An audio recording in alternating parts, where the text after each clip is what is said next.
Ablakwah. Swear by the Almighty God. Swear by the Almighty God. That the evidence I shall give before this committee. That the evidence I shall give before this committee. Touching the matter in issue. Touching the matter in issue. Shall be the truth. Shall be the truth. The whole truth. The whole truth. And nothing but the truth. And nothing but the truth. So help me God. So help me God. Thank you very much. Thank you, Honorable Samuel Okudzeto Ablakwah, son of man, Minister for Foreign Affairs. You were not here when we showed the video. Would you like to watch the video again to identify whether you were here on that fateful day?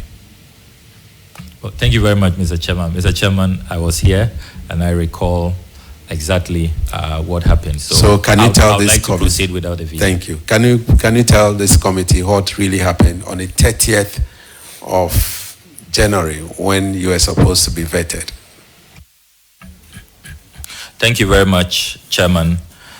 Chairman, before narrating what I witnessed on that day, I would like to read to you two letters I received from the Appointments Committee inviting me to appear before the Appointments Committee. I believe this will establish the basis for me attending upon the committee on that day. My entry into the Appointments Committee room has generated some controversy. I have heard the minority leader and some members of the MPP suggest that I was smuggled in and that I and my guests, including my wife, had no business showing up on that day. Indeed, when I appeared before the Appointments Committee to be vetted, I raised the issue, and the chairman of the committee and the minority leader apologized to me for that press conference and that unfortunate narrative they had put out there, suggesting that I was trying to force myself onto the committee when I had not been invited. So I think that it is absolutely essential that I read these invitation letters, and then I'm willing to also make copies available to your committee so that you can have that in your report. Go ahead and then make copies available to our clerk. Thank you very much, Mr. Chairman. So, Mr. Chairman, this invitation letter is dated the 22nd of January 2025, addressed to the Honorable Samuel Okudzeto Ablakwah, Member of Parliament, Parliament House, Accra, and it reads, Dear Sir, invitation to attend upon the Appointments Committee. The Appointments Committee wishes to extend its warmest congratulations to you on your nomination as Minister Designate for the Ministry of Foreign Affairs. Pursuant to Standing Order 217, I am directed by the Chairman of the Committee to kindly invite you to attend upon the Appointments Committee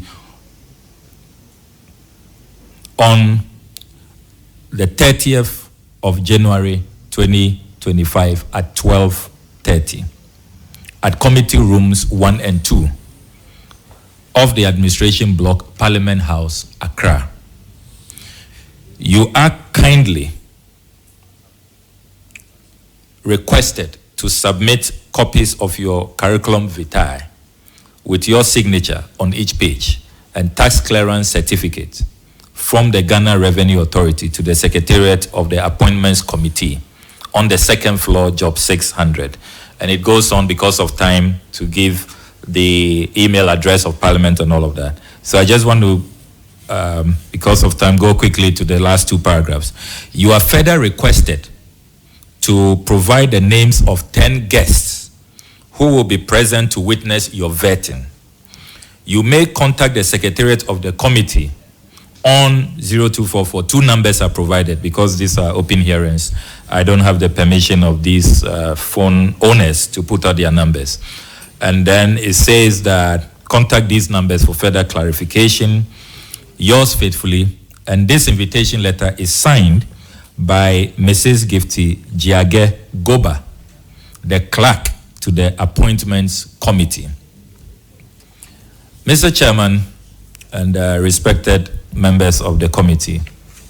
Attached to this invitation letter is this other correspondence I received, which has the heading, 9th Parliament of the Republic of Ghana, coverage of proceedings of the Appointments Committee, schedule for vetting of nominees, Thursday, 30th January 2025.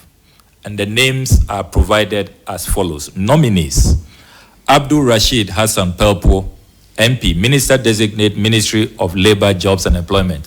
8 a.m. is the time provided. Then, Honorable Ibrahim Mutala Mohammed, Minister Designate, Ministry of Environment, Science and Technology. 9 a.m. Samuel Nate George is the third name here. MP, Minister Designate, Ministry of Communications, Digital Technology and Innovations. 10 a.m. The Honorable Kofi Idi Adams, Minister Designate, Ministry of Sports and Recreation. 11 a.m. Then there is lunch break at 12 noon. Then I was to come immediately after the lunch break. It's here. 5th nominee, Honorable Samuel Okudzeto Ablakwah, Minister Designate, Ministry of Foreign Affairs, 12:30. So they were anticipating that they'll have a 30-minute lunch, and then I will be vetted at 12:30. There are 3 other names after me, if you don't mind. The Honorable Joseph Bukari Nikpe, MP, Minister Designate, Ministry of Transport, 1:30 p.m. The Honorable Isifu Seidu, MP, Minister of State, Climate Change and Sustainability, 2:30 p.m. And the final name for that day, the 30th of January, is Mrs. Charity Gardiner, Minister Designate, Ahafu Region, 3:30 p.m. So this was attached. 8 nominees were supposed to appear on that day. So I want to state for the record that I was not smuggled in. I was asked to be present here with my guests for a session at 12:30 p.m. to be vetted. And we waited and waited and waited until I was prompted at about 8 p.m. thereabout that just a I can now come in. Clarification. You mentioned 2 letters. Is it the attachment that is the second one? Yes, please. Okay. Yes, please. So it's the attachment I referred to. So I want to state for the record that it is based on this invitation letter that I duly composed the delegation, which included paramount chiefs from the North Tongue traditional area, chiefs from Anglo, where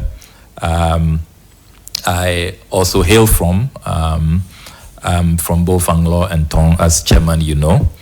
Then the Tepahine, the paramount chief of the Tepa traditional area in the Ashanti region. I've served as Imrantia Hine in Tepa for more than 12 years now. And so I have very strong, alliances with the good people of Tepa in the Ashanti region. They gladly joined me here, my dear wife, and the members of Oral, the Oral team I'm very proud of. I'm told that the reason why I'm coming under a lot of attacks and tribulation is because of Oral, but I remain proud of the work we are doing at Oral. So the Oral team members were here to support me. So that's really the delegation I composed. And I received prompting from the chief whip that we could now come in at about 8 p.m. So we were expecting that we will be vetted that evening, and that our chiefs and these eminent guests will be apologized to, that you asked us to come at 12:30, is 8 p.m. But to our surprise, we entered the room and we faced hostilities when particularly our colleagues on the minority side saw me entering with my delegation. They got very furious. What am I doing here? And they said they were not going to vet me. I was really taken aback. I was surprised that, I have your own invitation letter and you are saying that I'm not supposed to be coming in. Meanwhile, it's members of the committee, because we wait in a holding area, and then the chief whip came to beckon that we can now come to be vetted. So when I came in, the Honorable Akando was just about to take his turn. He was about to be sworn in, and I was ushered on the third seat here on my left to wait my turn, so that after Honorable Akando, I will be vetted. And then the whole hostilities began, and the degeneration into violence, what clearly was despicable. We were traumatized, and I was really embarrassed as a member of parliament, because I recall paramount chiefs asking me, is that what you people do here? What's the meaning of that? I mean, and there was one chief who told me he even feared for his life. So some of them had to, quickly just escape, because they didn't know if the violence, the way tables were being carried, and destruction going on, if some of these tables and microphones, PA systems that were being destroyed could be thrown at them. So some had to take flight. I'm even wondering if some of these people will be willing to honor an invitation again to Parliament following what happened that night. And it has to be condemned in no uncertain terms. And to think that after inviting us and engaging in such despicable conduct, traumatizing guests, people you have invited, instead of apologizing, the next day they were holding press conferences saying that we had smuggled ourselves in. I mean, it was like adding, insult to injury. And to be very honest with you, Chairman, it's been a very, very difficult period. And it's as though somebody, and what the impression they tried to create out there was as though there was a certain conspiracy with our members on the majority side. We didn't want to be thoroughly vetted, so we just wanted to be smuggled in so that we can just have an easy pass. But, I mean, this is not the first time I've been invited for vetting. It will be probably my third vetting. I've been vetted as Deputy Minister for Information, Deputy Minister for Education. This is my third, vetting. I do not, fear vetting. I had nothing to worry about, nothing to fear, because I believe that I've always discharged myself in public office with integrity and honor, and there was really nothing to fear. So why would I conspire with majority colleagues to, just be smuggled in at night and just have an easy pass? I would also like to state for the record, for those who, I've heard some people say that when it was getting late. Honorable colleague, yeah. When we watched the video, you sat quietly with all this thing, bubbling up in you. Why didn't you also join them fighting? No, it's not in my nature. I certainly was not going to join in any fight.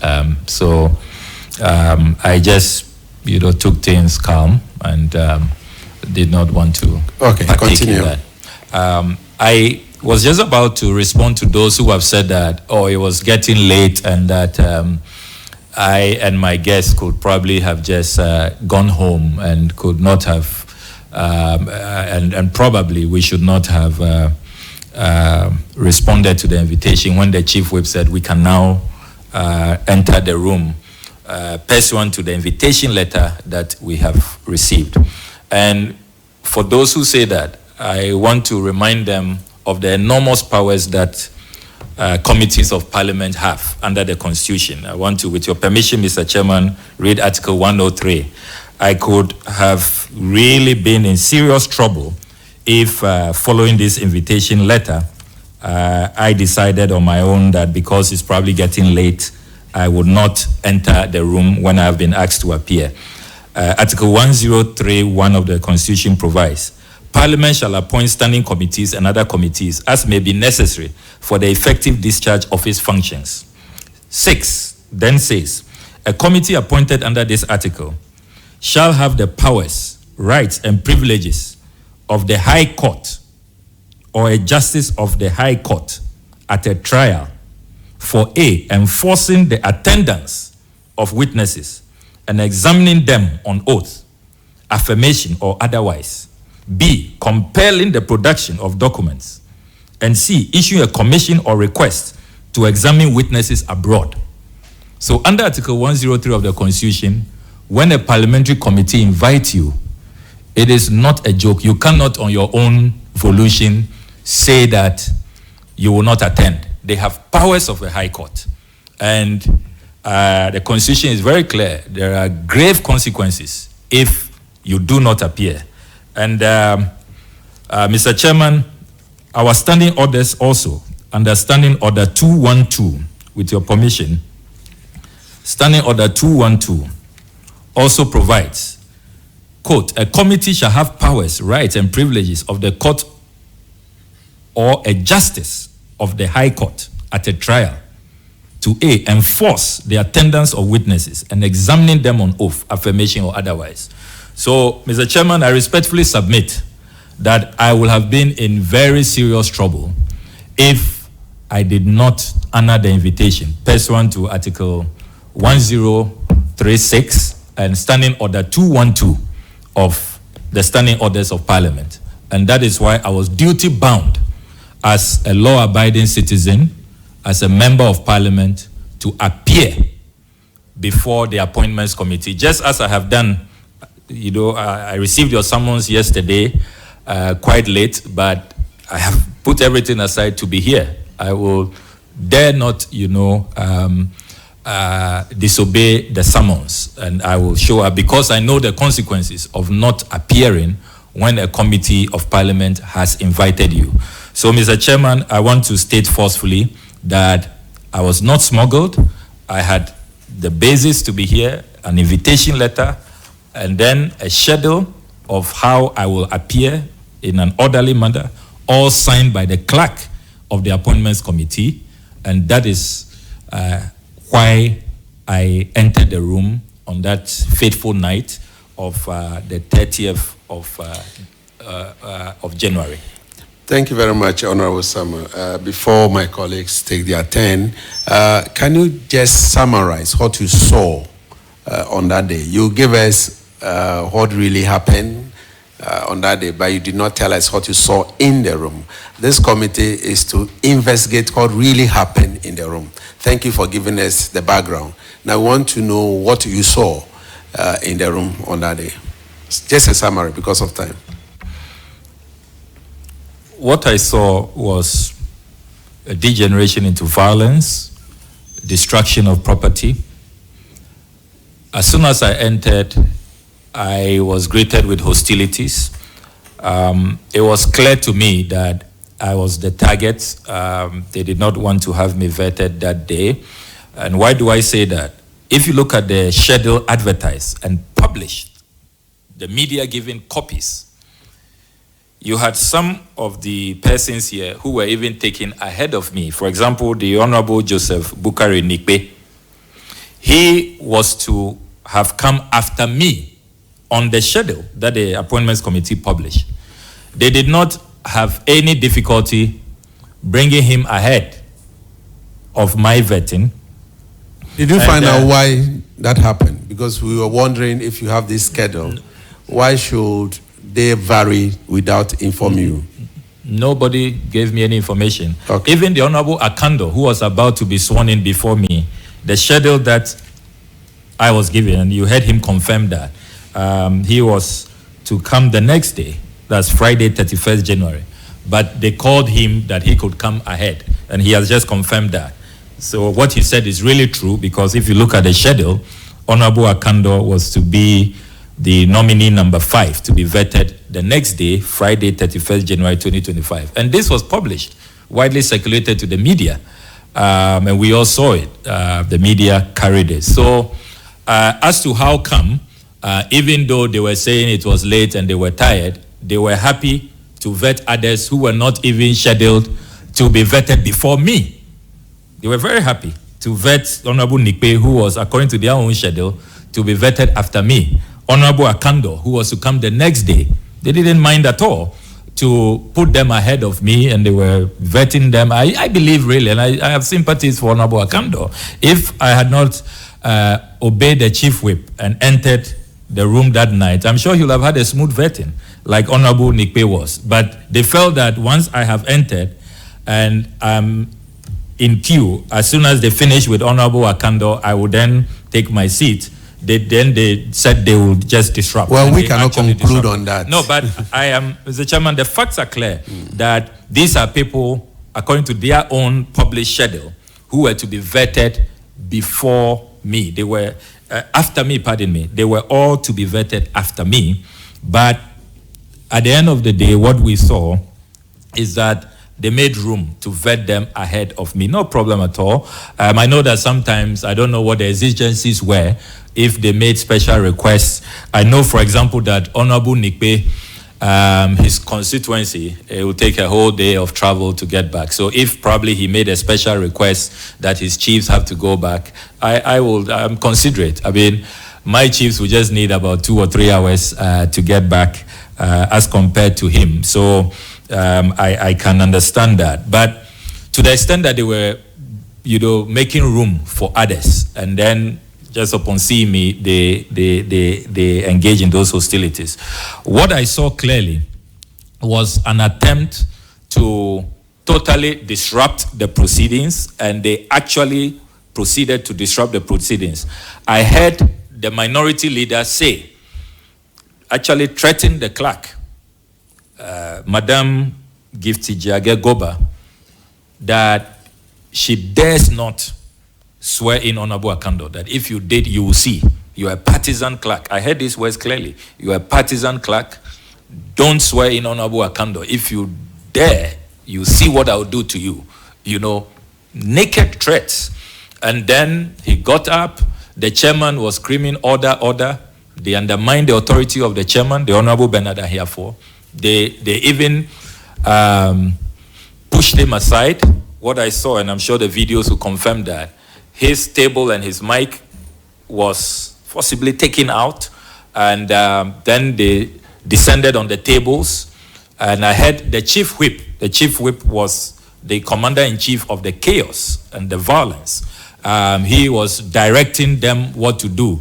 Muntutu, Munyi, carry this and all of that. He really decided to be the leader of the mayhem. After the minority leader had given the signals, had threatened the clerk not to swear in Honorable Akando, then the chief whip took, the minority chief whip, the Honorable Anodompre, then took over and then directed the violence that happened. We didn't see that in the video, that the chairman's microphone was taken away. Who took the microphone, the chairman's microphone away? So, what I recall, you had the minority MPs. I recall Jerry, I recall the Honorable Tampuli, and they were in the thick of affairs with the minority chief whip, Honorable Anodompre, directing. And I heard him clearly because the mics were on, and even though I was seated here calmly, I could see and hear all of what was going on. And he said, Muntutu, Munyiyi. But you can't confirm who took the chairman's microphone. I would need to refresh my memory on that. Okay, on because that we don't have on record. Yeah. Okay. Yeah. I would like to refresh my memory on that. But I do recall that they took away his microphone, took away his table, the table that you are using now. That's the first table that was attacked, and they removed it, they pushed it, shoved the chairman aside, and they were determined to disrupt the vetting, and they were saying it that there will be no vetting tonight. They will not continue with the proceedings, and then along the line, they asked the Honorable Jerry, who is the MP for Bawe, I'm told. It's a new MP, so I'm still getting to know him. He then came to stand here and physically tried to stop the clerk from swearing in Honorable Akando, who was just about to be sworn in. I recall he was standing holding the Bible, waiting to be sworn in. So the minority leader was threatening the clerk, and then Jerry had come to stand by a candor. And then the fight continued here. It led to another brawl on this side. And that's when I noticed that some of the guests, some of the chiefs began to walk out, obviously fearing for their lives, began to work, because it had now moved very closely to where the guests were seated. Thank you very much for the narration. Honorable colleagues, question. Yes, thank you very much. Honorable Minister, this is a simple question, and I want a simple answer. So, you did not participate in the scaffold that went on. Is that right? Yes, please. I didn't participate at all. I sat quietly. And at a point when I noticed that, no, I listened to the Honorable Majority Leader who had come in to calm tempers. He did really exhibit leadership, and I have to commend the Honorable Mahama Yariga. So I listened to his brief media engagement where he said that clearly we can't continue with the vetting. He was going to make arrangements with the speaker to see if probably we can continue the next day at the speaker's conference room. So when it became clear to me that the vetting will not continue following the Honorable Mahama Yariga's presentation, I then quietly left the room. Yes. So, will I be right if I were to suggest to you that you were terribly disappointed on that day as a result of the failure of the committee to vet you? Yes, please. Terribly disappointed, and also embarrassed as a member of parliament, because the spectacle, I mean, I believe the title honorable is earned. We earn it by our conduct. And what happened that night was really, really disgraceful, really shameful.